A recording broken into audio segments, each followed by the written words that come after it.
So there was this piece in the New York Times Magazine recently that caught my attention. It was called "The Techno-utopians Who Want to Colonize the Sea," and it was by Mark Yarm, who's an executive editor at PC Magazine.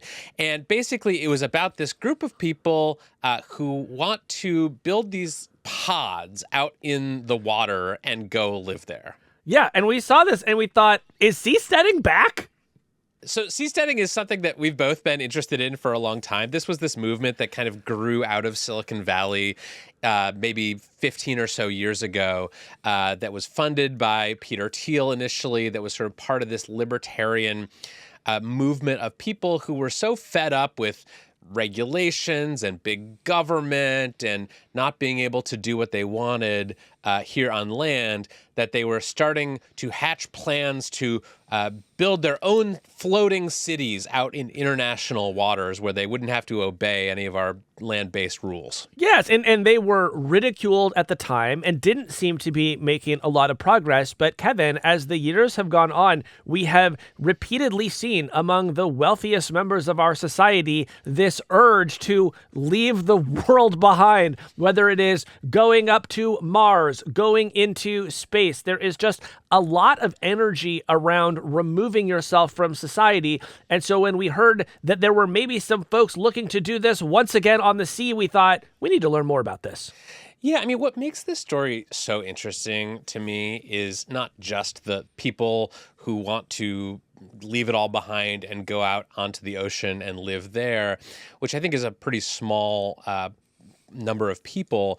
But I think there is this desire among a lot of tech people right now for this kind of self-determination, this ability to sort of break away from the existing strictures of society and start their own things. I think a lot of people, especially with these sort of more engineering brains, look at the world as it exists today and think, I could do better than that. Or me and my friends, we could set up our own thing that would have all these advantages. So, or the one thing holding me back from achieving my dreams is being in a society. Right. And so I think we're starting to see not just the obsession with seasteading or Mars, or are there these other sort of more experimental formats taking off, but we're starting to see more experimentation with actual systems of governance. We've had these things called charter cities, these special economic zones.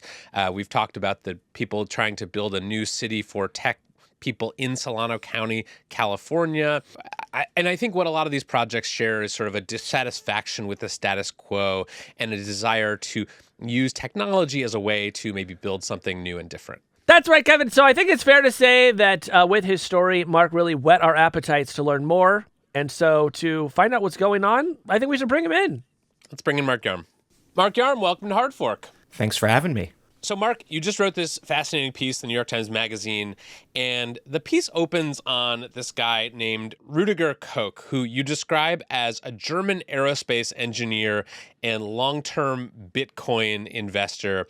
And when you met him, he was 36 feet underwater trying to break the Guinness World Record for the longest time living in an underwater fixed habitat here. So what's going on here? What's this guy's story?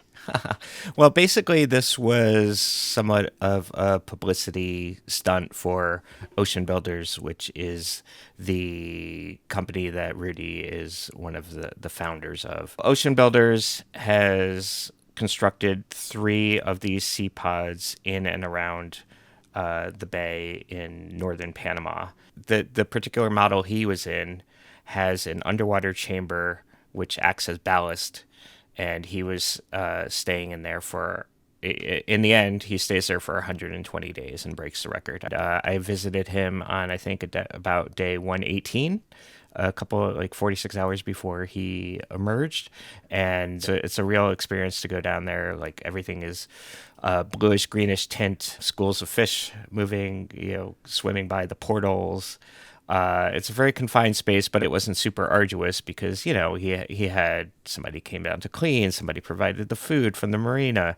It wasn't like it was all self-contained, and obviously he could get visitors like me. Yeah, I mean, you're basically just describing how Kevin lives above ground, so I think he probably would have been quite comfortable there.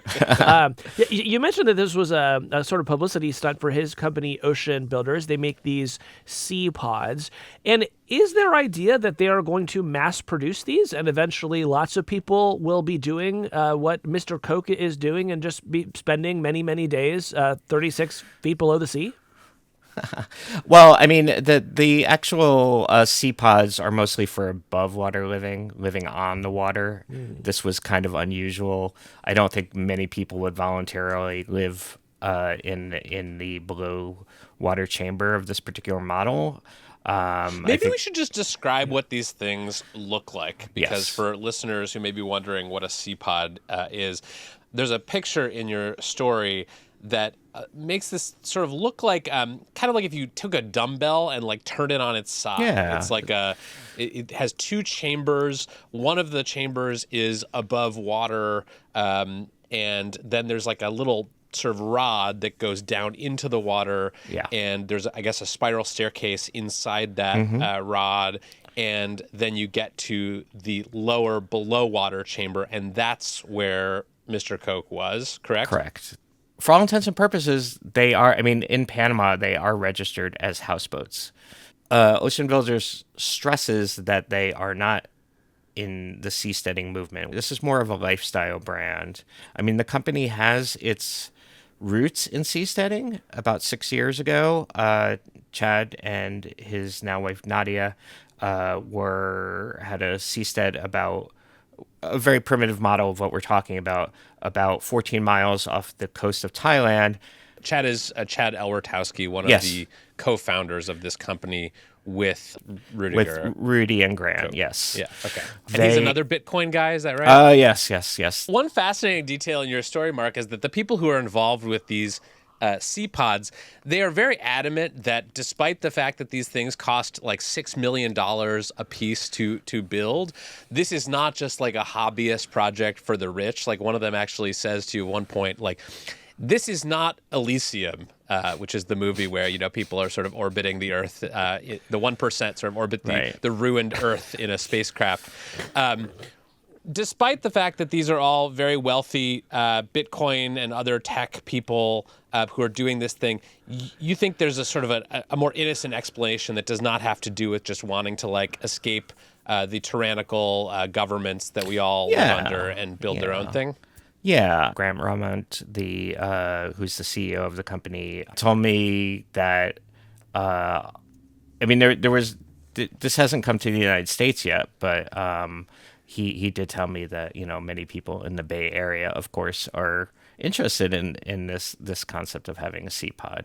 And while I was there at the blue carpet ceremony they had for Rudy emerging from his underwater chamber, they announced this project with the Maldives, which is obviously threatened by climate change and rising sea levels, and they are going to have some SeaPods surrounding. Like, it's a very Venice-like looking Technicolor city that they're scheduled to build in the Maldives. So I mean that's a very practical thing, I think. Like if a nation's going to disappear. But so the idea, Mark, is that there will be clusters of these pods, and then you'll just be able to sort of zip down in your Sea-Doo and sort of Sea-Doo over to your neighbor's SeaPod for game night. Is that right? I mean, that is one vision of it. I mean, what's currently going on in Panama are, there's two, those two SeaPods, and then there's a third one, which is a prototype, not really used. So, I mean, Grant, the CEO, lives on one of them pretty much full time, and will, he said that going out to shore was, in his words, ghetto. So, which, by the way, I think is a very revealing quote about how he feels about the rest of humanity. I mean, up for interpretation, I suppose. I mean, he seemed like a perfectly sociable guy, and but I mean, I think there was some sort of allure to being by himself on the water, in this sort of very high tech, smart home. Now, Mark, I have to ask you about Yes. Rudy, the kind of central character of your Right. story, because on one level, he seems like he shares some qualities with some, tech billionaires and other, big thinkers in the world that we cover.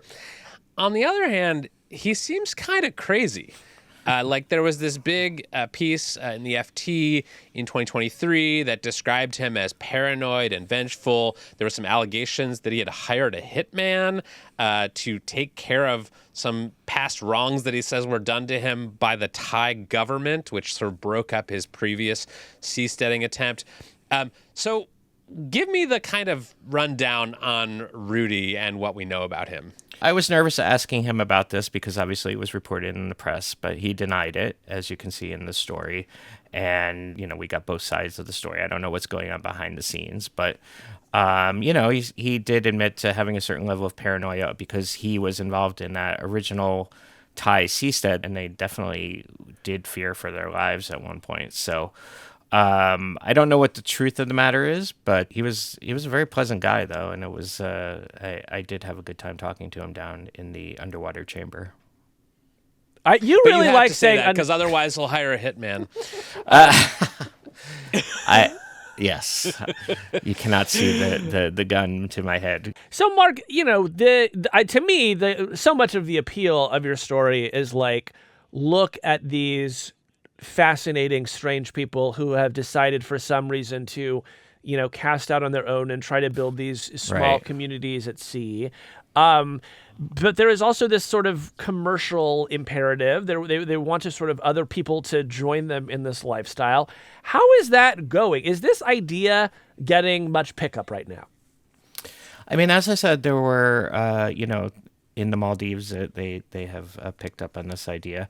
People, I mean, they're taking pre-orders in a very Tesla-like move. I think it's a limited market, but those who really want it would definitely seek it out, I think. Yeah, I mean, I spent some time with some seasteaders maybe a decade ago. Oh, really? I was Where was working this? on a TV project that never went anywhere, and I was doing some research for that. You were on a bit of a fishing expedition. Exactly. And to me, there was just something about this movement that just seemed so spiritually empty and sad. And I know that sounds harsh, and some of the people involved in seasteading that I met when I was doing this research were quite kind, but there was something so, empty about a world in which you become so dissatisfied with the place you live, the community around you, the government that sort of makes the rules that you follow, that instead of just trying to change the system or work within the system or reform the system, you just kind of hit the eject button and go take your ball and try to start over in this place, the middle of the ocean, that is very inhospitable to you being there. And I don't know. I guess I kind of want to get both of your takes on that. Is there something sad and lonely about all of these tech people who want to go live on these floating cities or in these pods in the middle of the ocean? To me, it would seem lonely and isolating. To you guys, perhaps, but I don't know if there are quite as you know from doing that documentary. There are lots of people who are into the idea. So, Kevin, like you, I also poked around the seasteading movement a decade or so ago when it first kind of came into the fore. It was a really novel idea, and I was interested to learn more. And I remember some of the folks at the time saying, the reason to do this is that there has actually just been not enough innovation in government. That you look at the forms of government that we have in the world, there aren't that many of them. And maybe if we want human progress to advance more quickly, we should just try more things. And we happen to have this legal loophole, which is that if you move out into international waters, you can create these semi-autonomous communities and maybe do a little bit of innovation. And I have to say, part of me was with them on that point. I personally didn't want to move out to the colony in the middle of the sea, but if some people wanted to try it and come back with some new ideas, I didn't necessarily have any issue with it. What I think is really interesting about Mark's reporting is that 10 years later, we don't really seem that much closer to building communities. We still have kind of the same loners who are ensconcing themselves in underground chambers and trying to sell the rest of us on the idea. And I don't think it's working. And I think it does actually seem way lonelier and way less ambitious, frankly, than it did a decade ago. Well, Casey, I want to offer an alternative explanation here that I see in the failure of Seasteading to really catch on beyond a small niche group, which is that the people who are influential and have a lot of money and resources in tech have just realized that they don't have to start their own civilizations because they can buy the ones that already exist. Yeah. I mean, the biggest change in our political climate over the past 10 years, one of them has been that the people who run Silicon Valley have decided to invest in trying to, sway the government of the United States to make friendlier regulations, to loosen up on some of the restrictions on their activities. If you are Peter Thiel or Elon Musk or someone else who wants to, build your own civilization, you might actually just have more luck trying to swing the existing system in your direction. And so that's one idea that I have about why seasteading and movements like it have not taken off. Is just that there turns out to be a much more direct route to seizing power and becoming some sort of semi-autonomous. What do you think about that? I mean, arguably, Elon Musk obviously has seized a great deal of power, yet still proclaims to want to go to Mars. And a lot of the people I spoke to for this piece talked about how we're going to get to colonize the oceans before Mars. That the oceans are as inhospitable as they may be, are much more realistic than Mars, which is perhaps beyond our technical capabilities, even if others would like us to believe that it is within our grasp. Yeah. I have to tell you both this anecdote that's just coming back to me from the time that I was reporting and researching seasteading a decade ago, which is that I was at Burning Man. And I went to an event that some seasteaders were holding at Burning Man. They love Burning Man. Yes. And they were sort of discussing various aspects of what their life on the seastead would be like. When they did manage to build these floating cities in international waters, they were sort of dreaming about how things would go. And it was all men. And they were sort of like talking amongst themselves about how they were going to convince women to come out to the seastead. and they just, I will never forget these guys at Burning Man just saying like, well, we could just like helicopter them in for like a week or two at a time, and then they could go back to land. And I just remember thinking, these people are insane.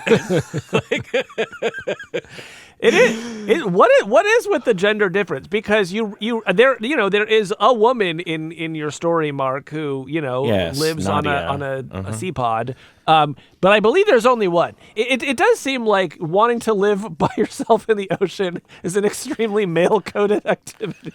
I mean, I think Nadia, who now lives in like suburban Indianapolis, she was seasteading with Chad, her now husband. It does tend to be pretty dude heavy. Yeah, I do want to take this idea of sovereignty and the tech world sort of waking up to its own power more seriously, because I think there is a common thread running through your story, Mark, and a lot of the stories that we've seen about things like billionaires wanting to do space travel, about the emergence of the tech right, about these charter cities and special economic zones. I think we are at a moment right now where there are a lot of people on both sides of the aisle sort of realizing that things have gotten kind of broken in the world around them. And some people's instinct in a situation like that is to try to reform systems from within, or try to, buy them or bend them to their will. And some people's instinct is just to sort of say, I'm out of here. I want to do my own thing. Right. And so I do think that is a split within the tech community on how best to engage with the world around them, or whether to engage at all. And I just think that's something we should keep tabs on. Yeah, we should definitely. I mean, obviously, again, as climate change gets worse and the land becomes or more inhospitable, we're going to be looking. I mean, a lot of people are. I would never go to Mars. I don't know, show of hands, who else would? But it's a fantasy of many people. I mean, I think you said, Mark, that the founders keep saying this is not an ideological project, but right. I think there just is something inescapably ideological about living by yourself out onto the ocean, right? If you're like a community builder or like somebody who likes like creating right. coalitions, you're probably not going to do it from your SeaPod, right? So they really do seem to be optimizing for people that just want to remove themselves from society rather than people who want to rebuild it. I mean, in theory, you could have a cluster of SeaPods and visit your neighbors. And Casey, I'll visit you on your SeaPod. Okay. After I get canceled, and that's the only place that'll have me. Yes. And I'm trying to escape from the Thai Navy. You can come pay me a visit. Well, Mark, thanks so much for your fascinating reporting here, and thank you for going where few reporters have dared to go before, onto the SeaPods. Well, thank you. Yeah, you really spin a good yarn. You're going to cut that, right? I'm sending you to the SeaPod, Casey. Hey, that's the end of this clip. If you liked what you saw, head on over to our page and subscribe, and you can get the full podcast. We do a show like this almost every week on tech and the future. Head on over there now and subscribe.